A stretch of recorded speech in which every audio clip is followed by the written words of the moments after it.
माझे अत्यंत जीवलग आणि खूप जुने मित्र. म्हणजे ज्यावेळेस मी कॉलेज संपून सातारला आलो तेव्हापासूनची आमची मैत्री.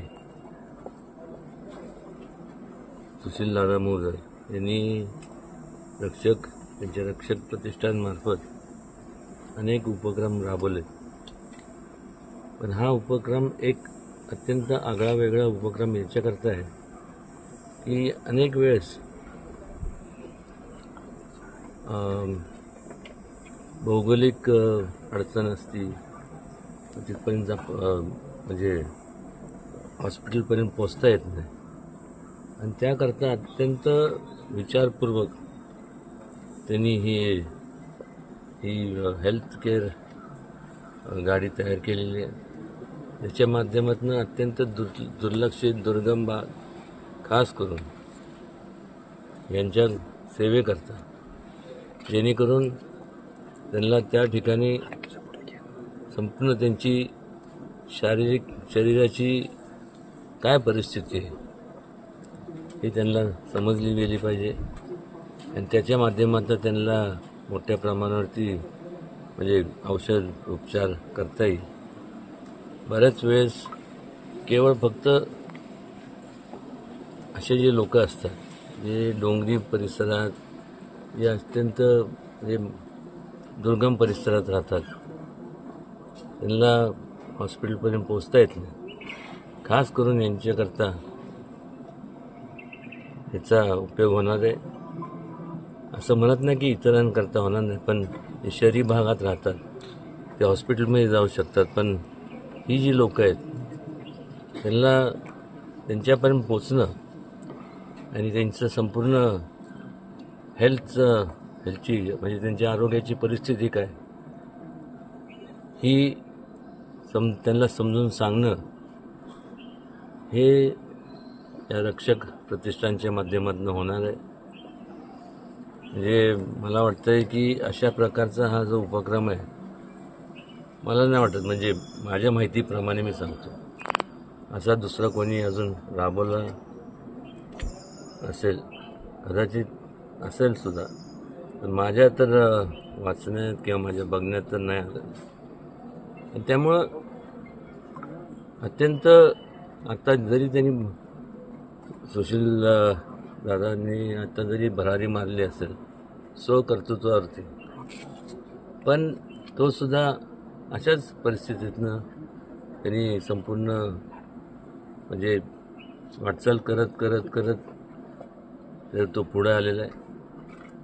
त्याची जाणीव त्यांनी जी ठेवली आहे त्याबद्दल त्याचं कौतुक करावं तेवढं थोडंच आहे.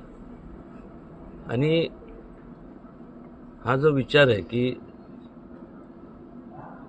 जे लोक हॉस्पिटलपर्यंत जाऊ शकत नाही किंवा आर्थिक परिस्थितीमुळे त्यांना किंवा तिथं भौगोलिकदृष्ट्या जाऊ शकत नाही, तर त्यांच्यापर्यंत पोचून त्यांच्या संपूर्ण हेल्थचं, आरोग्याचं त्यांना संपूर्ण पॅरामीटर्स समजून सांगणं हे त्यांनी त्याचं रक्षक प्रतिष्ठानच्या माध्यमातून त्यांनी या सगळ्यांनी त्यांनी म्हणजे स्वतःचं कर्तव्य समजलं.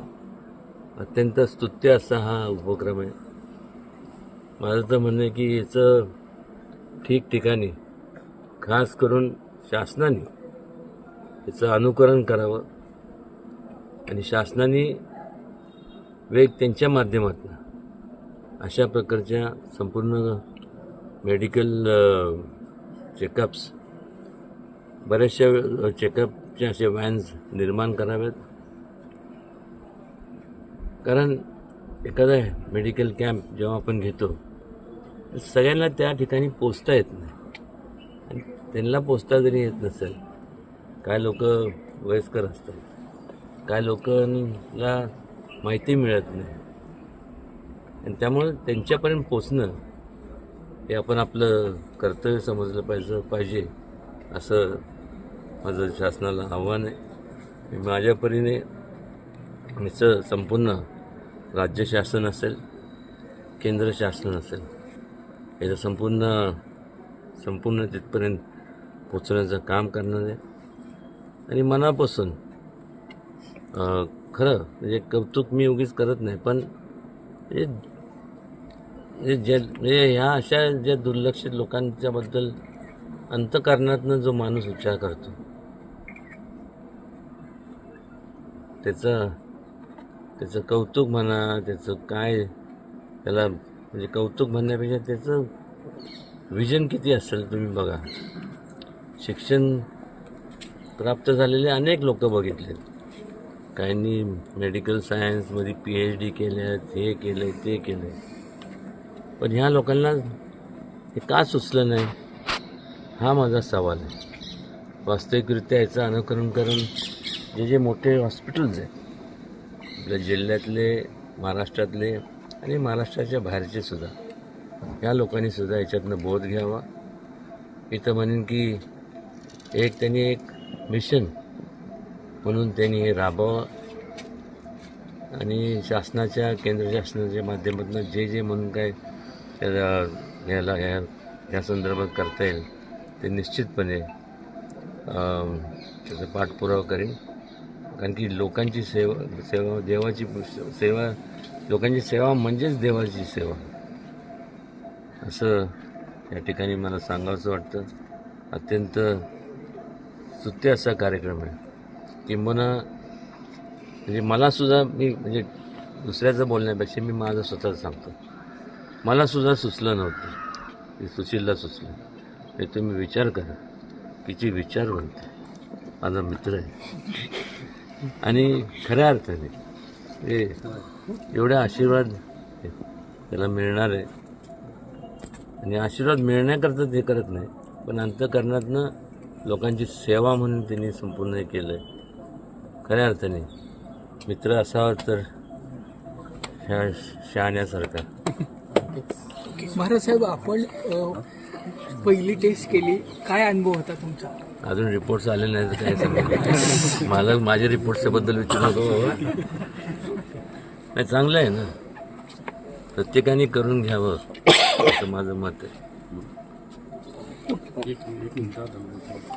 श्रीमंत छत्रपती वीर प्रतापसिंह राजे भोसले आमचे मार्गदर्शक यांच्या वाढदिवसानिमित्त आमच्या महाराज साहेबांनी हे व्हॅनचं, डिजिटल व्हॅनचं लोकार्पण सोहळा आता झालेला आहे. तर आपण सर्व उपस्थित आहात, धन्यवाद. कुठं कुठं असेल गाडी? सातारा लोकसभा मतदारसंघात सगळ्या ठिकाणी गाडी फिरतो.